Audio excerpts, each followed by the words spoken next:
જય શ્રી રામ। આજરોજ વિશ્વ હિન્દુ પરિષદની યુવા પાંખ બજરંગ દળ તથા શ્રી રાજપૂત કરણી સેના દ્વારા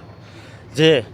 મહારાણા સાંગા વિરુદ્ધ જે મુગલાઈ સોચ ધરાવતી સમાજવાદી પાર્ટીના સાંસદ દ્વારા જે સંસદની અંદર અભદ્ર અને નિમ્ન કક્ષાની જે વાણી વિલાસ કરવામાં આવ્યો છે તેના વિરુદ્ધમાં આજે દેશભરના મુખ્યાલયો ઉપર આજ વિરોધ પ્રદર્શન કરવામાં આવશે કે જે રાણા सांगा કે 80 घाव थे तन पे फिर भी व्यथा नहीं थी मन में एवा राणा सांगा जे 100 युद्धोथी पण વધુ યુદ્ધો લડ્યા અને આ દેશની અંદર વિદેશી આક્રાંતાઓ મુગલો અને આ દેશને લૂંટનારાઓની જે લાળ ટપકતી હતી એમને વર્ષો સુધી યુદ્ધ લડી અને તેમને ભારત વર્ષ ઉપર ચડાઈ કરવા ન દીધા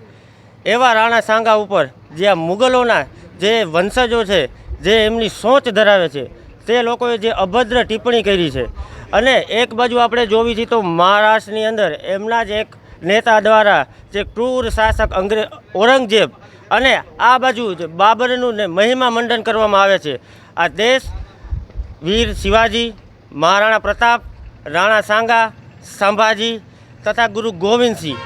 અહલ્યાબાઈ, નાયિકા દેવી, ઝાંસીની રાણી જેવા વીર નાયિકાઓનો દેશ છે। આજની જે આવનારી યુવા પેઢી છે તેમને આ મહાપુરુષો અને મહાવીર પ્રતાપીઓના જે ગુણગાન અને ઇતિહાસથી વાકેફ કરવા જોઈએ। તેની જગ્યાએ અલગ જ એક દિશાની અંદર રાજનીતિ થઈ અને જે આપણા વીર પુરુષો છે, વીર મહાપ્રતાપીઓ છે તેને બદનામ અને કેવી રીતના ઇતિહાસને ઢંઢોળવો અને ઇતિહાસને બદલી નાખવો અને આ દેશની માનસિકતાને જે આ જે આખું ખરાબ કરવું ચિત્ર તે આ રજૂ કરે છે। તો અમે બજરંગ દળ તથા અહીંયા કરણી સેના તથા અન્ય હિન્દુ સંગઠનોની માંગણી કરી છે કે